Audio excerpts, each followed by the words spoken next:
हाय दोस्तों, कैसे हैं आप लोग। आशा करता हूँ आप लोग अच्छे होंगे, स्वस्थ होंगे और इस कोरोना की जंग में अपना योगदान दे रहे होंगे। और भगवान से मेरी यही प्रार्थना है कि इस कोरोना से जल्द ही जल्द हम लोग पार पाएँ। तो दोस्तों, आज के इस वीडियो में मैं चर्चा करने जा रहा हूँ फिर से अपने बीपीएससी मिशन के संबंध में। तो दोस्तों, हमने चर्चा की थी और अभी जहाँ तक हम चर्चा कर पा रहे हैं वो बीपीएससी के परीक्षा को लेकर चर्चा कर रहे हैं कि उसमें क्या विषय होंगे और किस तरह की रणनीति होगी और बीपीएससी के क्या क्या नियम कानून हैं जिसको कि हमें मानना है और उसके अनुसार चलना है। तो दोस्तों, मैं आप लोगों को कल बता चुका हूँ कि जो बीपीएससी एक प्रारंभिक परीक्षा कंडक्ट करती है, प्रिलिमिनरी एग्जामिनेशन, जिसे हम प्रीलिम्स और शॉर्ट में पीटी कहते हैं, उसमें मैंने दोस्तों आप लोगों को बताया था कि उसमें 150 क्वेश्चन बीपीएससी पूछती है आपसे क्वेश्चन पेपर के माध्यम से, प्रश्न पत्र के माध्यम से, जिसमें 150 क्वेश्चन जो होते हैं वो जनरल नॉलेज से होते हैं और जिसे आप जनरल स्टडीज़ भी कह सकते हैं, जीएस, और कहीं कहीं पर जनरल अवेयरनेस भी कहा जाता है। तो उस प्रश्न पत्र के संबंध में मैं आपको एक दो और महत्वपूर्ण बातें बताना चाहूँगा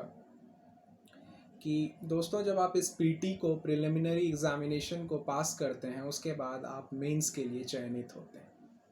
उस मेंस एग्ज़ाम को पास करने के बाद आप एक साक्षात्कार के लिए जाते हैं, एक इंटरव्यू के लिए जाते हैं। जिस इंटरव्यू को पास करने के बाद आपका एक मेरिट लिस्ट बनकर तैयार होता है और रिज़ल्ट में आपका नाम आता है। तो मैं सबसे पहले आप लोगों को ये क्लियर कर देना चाहता हूँ कि प्रिलिमिनरी एग्जामिनेशन पीटी के जो मार्क्स होते हैं वो आपकी मार्कशीट में और वो आपकी मेरिट में उसका जुड़ाव नहीं किया जाता है, वो आपके मेरिट में ऐड नहीं होता है। सिर्फ और सिर्फ आप प्रिलिमिनरी एग्जामिनेशन पीटी एग्ज़ाम देते हैं, उस एग्ज़ाम में पास होने वालों की बीपीएससी एक लिस्ट तैयार करती है और उनको वो मेंस में अपीयर होने के लिए, मेंस में बैठने के लिए उन्हें अवसर देती है। तो सिर्फ और सिर्फ कुल मिलाकर आप ये समझें कि ये पीटी एग्ज़ाम आपको मेंस लिखने के लिए एक रास्ता देता है।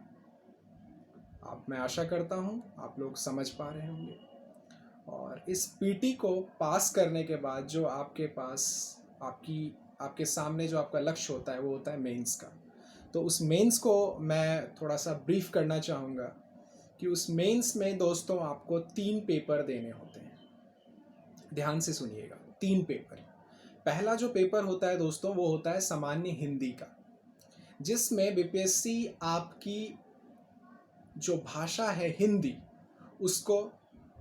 जांचना चाहती है, उसको परखना चाहती है कि आप हिंदी सही से लिख पा रहे हैं, आप हिंदी सही से पढ़ पा रहे हैं, मतलब कुल मिला के आपको हिंदी भाषा का ज्ञान है कि नहीं, इसकी परख बीपीएससी इस प्रश्न पत्र के माध्यम से करती है। उसके बाद जो एक दूसरा प्रश्न पत्र होता है वो होता है सामान्य प्रश्न पत्र 1। वो दोस्तों 300 अंक का होता है। और उसके बाद एक तीसरा प्रश्न पत्र जो आता है आपके सामने वो आता है सामान्य अध्ययन पत्र 2। मतलब मैंने आपको 3 पेपर बताए, एक मैंने आपको सामान्य हिंदी बताया और दूसरा मैंने दोस्तों आपको सामान्य अध्ययन पत्र 1 बताया और उसके बाद सामान्य अध्ययन पत्र 2 बताया। और मेरा निवेदन है दोस्तों, आप लोग मेरे लेक्चर को सुन रहे हों तो साथ साथ एक कॉपी या एक कागज़ और उसके साथ साथ एक कलम लेकर बैठें और जहाँ पर जो विषय आपको इंटरेस्टिंग लग रहा हो या जो आपको जानकारी से भरा लग रहा हो उसे आप नोट डाउन करें, उसे लिखें। और उसके बाद भी अगर कोई क्वेरी या डाउट आपके सामने आता है तो आप उसे मेरे मुझसे कमेंट सेक्शन में पूछ सकते हैं। और उसके बाद मैं आपको बता दूं कि जो आपका सामान्य हिंदी का प्रश्न पत्र होगा वो 100 अंकों का होगा और जो आपका सामान्य अध्ययन पत्र 1 होगा वो दोस्तों 300 अंक का होगा और जो सामान्य अध्ययन पत्र 2 होगा वो भी दोस्तों 300 अंक का होगा। तो जरा गौर करें, 300 अंक प्रश्न पत्र 1 और 300 अंक प्रश्न पत्र 2। और 100 अंक आपके सामान्य हिंदी के। और दोस्तों ये तीनों प्रश्न पत्र जो होंगे उसका जो समय दिया जाएगा आपको आपके परीक्षा भवन में, एग्जामिनेशन हॉल में, वो 3-3 घंटे का दिया जाएगा। इसके बाद एक महत्वपूर्ण बात मैं आप लोगों को बता दूं कि जो आपका सामान्य हिंदी का प्रश्न पत्र होगा उसमें आपको 30% अंक लाने हैं।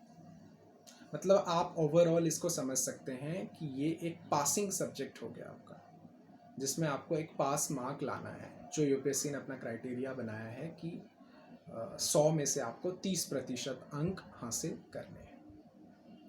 अब दोस्तों जब याद करें, जब मैंने आपको बताया सामान्य हिंदी और सामान्य अध्ययन पत्र 1 और सामान्य अध्ययन पत्र 2,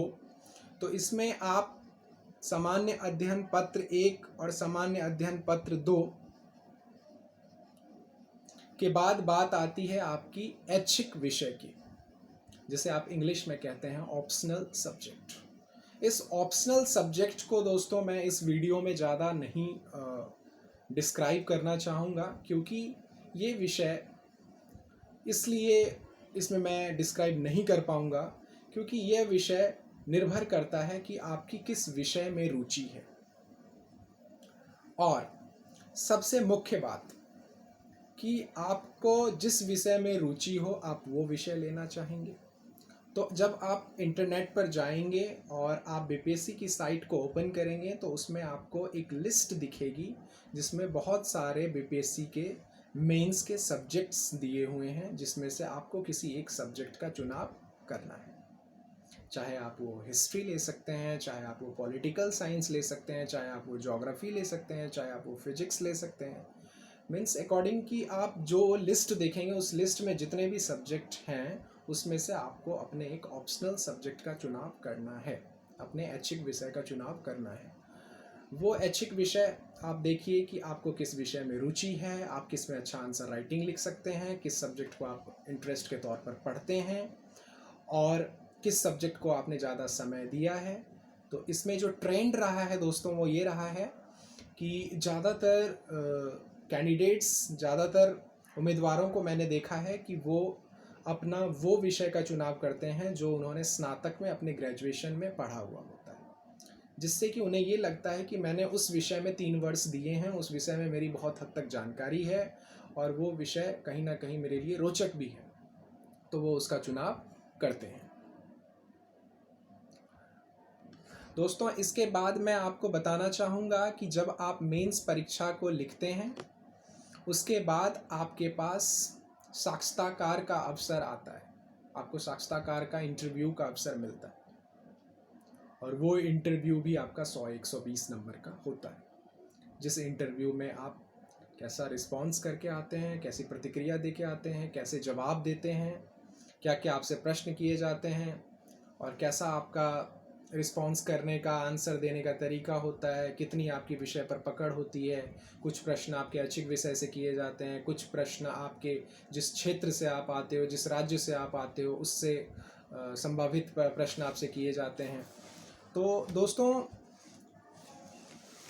अभी मैं आप लोगों को ये थोड़ी थोड़ी जानकारी दे रहा हूँ कि ओवरऑल जो ये बीपीएससी की जर्नी है इसमें क्या क्या चीज़ें होती हैं, लेकिन हम फिर से अपना पूरा का पूरा ध्यान केंद्रित करेंगे पीटी पे, और उस पीटी को लेकर मैं आज आप लोगों को उससे संबंधित मटेरियल्स, उससे संबंधित पुस्तक, उससे संबंधित किताबें, जो भी सारे रिसोर्स हैं वो मैं आज आप लोगों को बताऊंगा। तो सबसे पहले मैं दोस्तों आप लोगों को बता दूं कि मेंस से रिलेटेड सब्जेक्ट्स और ज़्यादा चीज़ें हम अपने नेक्स्ट लेक्चर में, नेक्स्ट वीडियो में क्लियर करेंगे, लेकिन आज हम अपनी पीटी से रिलेटेड जो भी हमारी तैयारी होगी और उसके लिए हमें जो बुकों की ज़रूरत होगी और उसके लिए हम किस तरह की रणनीति अपनाएंगे, इन सारी चीज़ों पर मैं अभी गंभीरता से चर्चा करूँगा। तो दोस्तों जो आपका पीटी का प्रश्न पत्र होगा वो मैं आपको पहले ही बता चुका हूं कि वो आपका होगा जीके, सामान्य ज्ञान। तो उस सामान्य ज्ञान में दोस्तों आप ये समझ सकते हो कि उसमें कई सारे विषय आते हैं, कई सारे विषय आते हैं, जिसमें आपका हिस्ट्री भी आ सकता है, जिसमें आपका ज्योग्राफी भी आ सकता है, जिसमें आपका पॉलिटिकल साइंस भी आ सकता है, जिसमें आपका इकोनॉमिक्स भी आ सकता है, जिसमें आपका करंट अफेयर्स भी आ सकता है। बहुत सारी चीज़ें आती हैं, क्योंकि एक ये नाम से ही, शब्द से ही क्लियर हो रहा है, GK means general knowledge.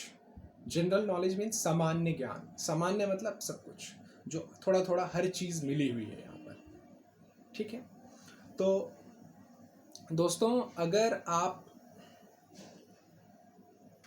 Prelims की तैयारी करने जा रहे हैं तो उसके लिए सबसे पहले आपको क्या करना है, अपनी जनरल नॉलेज को बढ़ाना है।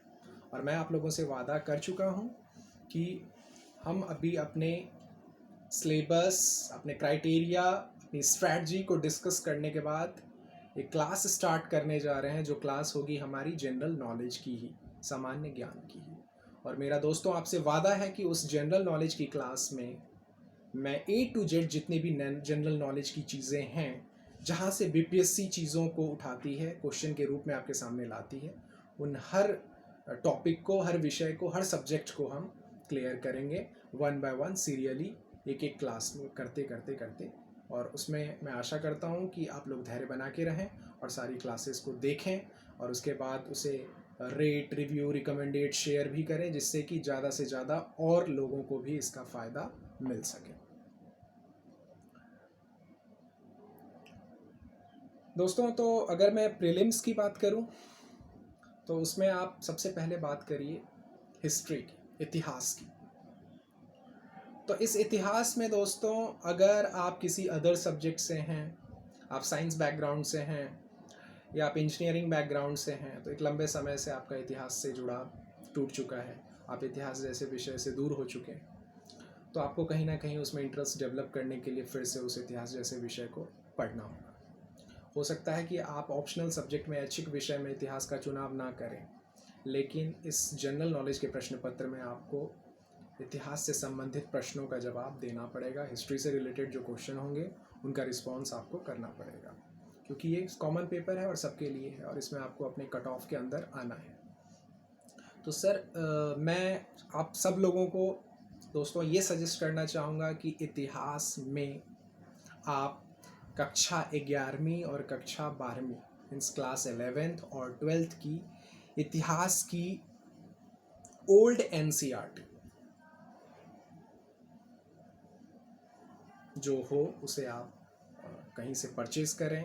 या आप इंटरनेट पे पीडीएफ के तौर पर भी आप उसे अपने रिकॉर्ड में रख सकते हैं और पीडीएफ को भी पढ़ सकते हैं। और अगर किन्हीं भी कैंडिडेट को,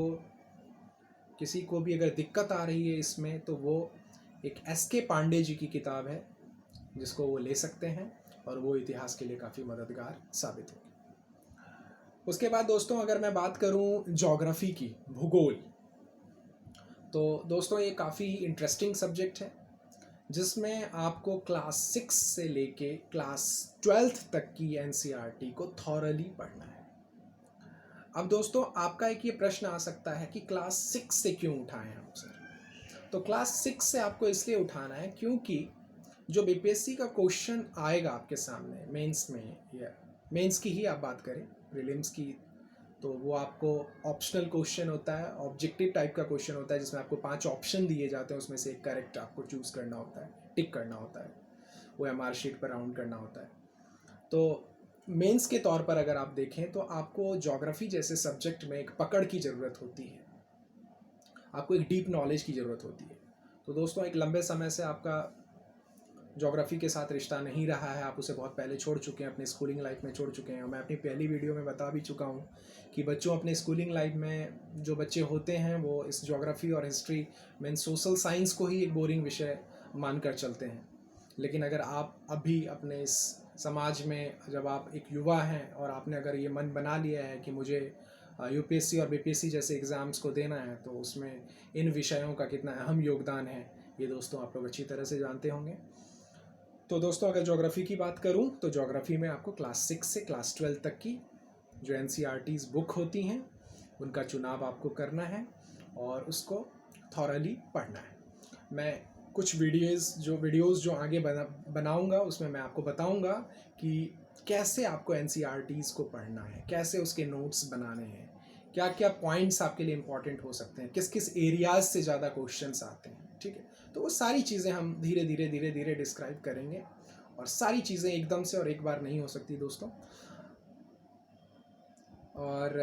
अगर रिवीजन की बात आए तो आप फिर से 6 से लेकर 12 तक का रिवीजन नहीं करेंगे, आप क्लास 11th एंड 12th के एनसीईआरटी का ही रिवीजन करेंगे, और यही सेम फॉर्मूला आप अपने हिस्ट्री एनसीईआरटी के साथ भी करेंगे। और उसके बाद अगर मैं बात करूं दोस्तों, तो हमारा एक सब्जेक्ट है कॉन्स्टिट्यूशन, संविधान, जिसको इंडियन पॉलिटी भी कहा जा सकता है। अगर आप यूपीएससी के लिए जाते हैं, या अगर आप बीपीएससी का भी परीक्षा में बैठते हैं, उसके एग्ज़ाम को अगर आप देते हैं, तो ये एक बहुत ही इम्पॉर्टेंट सब्जेक्ट है। तो इसके लिए दोस्तों आप एक एम लक्ष्मीकांत की बुक आती है, जो बहुत ही अच्छी बुक है, उस एम लक्ष्मीकांत बुक का चुनाव आप कर सकते हैं। अगर आप किसी से भी पूछें, अगर आप इस यूपीएससी और बीपीएससी के फील्ड में हैं, और अगर आप पूछते हैं कि इंडियन कॉन्स्टिट्यूशन और इंडियन पॉलिटी जैसे सब्जेक्ट की तैयारी के लिए कौन सी बेहतर किताब होगी, तो आपको, मैं आशा करता हूँ कि लगभग हर कोई यही सजेस्ट करेगा कि आप एम लक्ष्मीकांत के साथ जा सकते हैं अपने बीपीएससी और यूपीएससी के एग्ज़ाम के लिए दोस्तों। उसके बाद अगर मैं बात करूँ इकोनॉमिक्स की, तो इकोनॉमिक्स में आप परीक्षा वाणी आती है एक, और एक आईसी ढिंगरा जी की बुक आती है, भारतीय अर्थव्यवस्था का विकास। इस किताब को आप ले सकते हैं, और आपके एग्ज़ाम में जो भी आपके क्वेश्चंस इकोनॉमिक्स या अर्थशास्त्र से संबंधित होंगे, उन प्रश्नों का उत्तर आप काफ़ी सावधानीपूर्वक दे पाएंगे, अच्छे से दे पाएंगे, और इस किताब से आपकी बहुत अच्छी पकड़ बनेगी इस अर्थशास्त्र जैसे विषय पर। उसके बाद दोस्तों अगर मैं बात करूं साइंस की, तो साइंस में आपको वही करना है, क्लास 6 to 10th की एनसीईआरटी जो साइंस की है, उस पर आप अपनी पकड़ बनाएं, और उसके साथ साथ ही एक लूसेंट साइंस की बुक आती है जो आपके लिए काफ़ी मददगार साबित होगी। उसके बाद अगर मैं बात करूं दोस्तों इन्वायरमेंट, तो इन्वायरमेंट में ये मेरा वादा है कि इन्वायरमेंट एंड इकोलॉजी जैसे जो सब्जेक्ट हैं, उसके लिए सारे रिसोर्स मैं अपने इस वीडियो और अपने इस प्लेटफॉर्म बीपीएससी, लक्ष्य बीपीएससी के प्लेटफॉर्म के थ्रू आप लोगों को अवेलेबल करवाऊंगा। उसके बाद अगर हम दोस्तों बात करें करंट अफेयर्स की, तो करंट अफेयर्स आज के टाइम में बहुत ही ज़्यादा इम्पॉर्टेंट रोल प्ले कर रहा है हमारे बीपीएससी के एग्ज़ाम के लिए। तो इसके लिए आपको क्या करना है, समाचार पत्र को नित्य दिन अध्ययन करना है, नित्य दिन पढ़ना है, और उसमें भी समाचार पत्र कौन सा लें, ये भी बहुत लोगों के मन में प्रश्न आता है, किस समाचार पत्र का चुनाव करें। तो इसमें दोस्तों आप दैनिक जागरण राष्ट्रीय संस्करण का चुनाव करें, क्योंकि दैनिक जागरण राष्ट्रीय संस्करण जो होता है वो 10 से 12 पेज का अखबार होता है, और उसमें आपके एग्ज़ाम से रिलेटेड जो टॉपिक होते हैं और जो खबरें होती हैं उसमें, वो आपके जो भी फोकस होती हैं आपके एग्ज़ाम को ही लेकर। उसमें आपको ये न्यूज़ नहीं कवर की जाती कि वहाँ इतने लोगों की डेथ हुई, वहाँ पर ये हादसा हो गया, यहाँ पर ये गाड़ी पलट गई। तो इन खबरों से दोस्तों आपका कोई लेना देना नहीं है। आपको उसमें से क्या है, क्रक्स निकालना है, एक निचोड़ निकालना है, जो निचोड़ आपका करंट अफेयर्स का काम करे और वो आपके एग्ज़ाम में आपके लिए मददगार साबित हो। और आने वाले समय में करंट अफेयर्स की काफ़ी अच्छी वीडियोस और एक सीरियल, एक पूरा प्लेलिस्ट मैं तैयार करूँगा, जिसमें आपको डेली के डेली करंट अफेयर्स मिलेंगे, और मेरा वादा है कि उसके अतिरिक्त आपको किसी भी सोर्स को, किसी भी रिसोर्स को नहीं देखना है। और उसके साथ साथ ही दोस्तों एक दृष्टि की मैगजीन आती है, दृष्टि कोचिंग की एक मैगजीन आती है जो हर महीने में आती है, उसे आप ले सकते हैं, जिससे कि आपका पूरा एक मंथ का जो करंट अफेयर्स होता है वो आपका कवर अप उससे हो जाएगा। उसके बाद दोस्तों मैं ये बताना चाह रहा हूँ कि आपने इन विषयों को करना शुरू किया, आप अखबार भी पढ़ रहे हैं, आप हिस्ट्री भी पढ़ रहे हैं, आप ज्योग्राफी भी पढ़ रहे हैं, आपने सारी चीज़ें शुरू तो की, लेकिन इन चीज़ों को पढ़ने के साथ साथ आपको ये भी देखना होता है कि आप कितनी तैयारी कर चुके हैं, आपकी कितनी पकड़ बनी है, आप कितने क्वेश्चंस को सॉल्व कर पा रहे हैं। तो आपकी इन चीज़ों को करने के लिए, आपके अंदर एक कॉन्फिडेंस बिल्ड करने के लिए जो सबसे इम्पॉर्टेंट थिंग होती है वो होता है क्वेश्चन बैंक। तो ये क्वेश्चन बैंक आपको क्या करती है, आपकी तैयारी की परख करती है। तो इसलिए दोस्तों आप हर सब्जेक्ट के क्वेश्चन बैंक को परचेज करें, और उसके लिए आप जो है घटना चक्र या और भी कुछ मार्केट में बहुत सारे सोर्स हैं वो आप ले सकते हैं। और उसके साथ ही हर सब्जेक्ट के क्वेश्चन बैंक को लेकर आप अपने टॉपिक्स को कवर अप करने के बाद क्वेश्चन बैंक के थ्रू अपने आप खुद मूल्यांकन करें कि मैं कितना कर पा रहा हूँ, जितना मैंने पढ़ा है उसके हिसाब से मैं कितने क्वेश्चंस को अटेम्प्ट कर पा रहा हूँ, कितनी मेरी समझ है और कितनी जानकारी मैं हासिल कर चुका हूँ। और उसके बाद दोस्तों अगर मैं बताना चाहूँ तो इतना अभी तक के लिए है, और अन्य वीडियो में आके मैं मेंस के लिए जो है वो बताऊँगा आप लोगों को। और मेरा वादा था, है और रहेगा, मैं एक एक चीज़, एक एक रिसोर्स आप लोगों के सामने लाऊंगा। बस निवेदन यही है, धैर्य बनाकर रखें। और इस वीडियो को देखने के लिए आप लोगों का बहुत बहुत धन्यवाद। और इसी तरीके से बने रहें, डटे रहें और धैर्य को बनाए रखें। और मैं वादा करता हूँ कि अगर आप किसी गांव के दूर दराज की कहीं पर भी हैं, आपके पास रिसोर्स का अभाव है या आप इकॉनमी से वीक हैं, आपकी कोई भी समस्या है, तो मैं उस समस्या को दूर करके आपको एक सफल अभ्यर्थी बना सकूं और आपके सपनों को पूरा कर सकूं। तो बहुत बहुत धन्यवाद दोस्तों आप लोगों का इस वीडियो को देखने के लिए। और अगली नेक्स्ट वीडियो आने तक के लिए आप लोगों का दिन शुभ हो। Thank you so much. Bye bye. जय हिंद।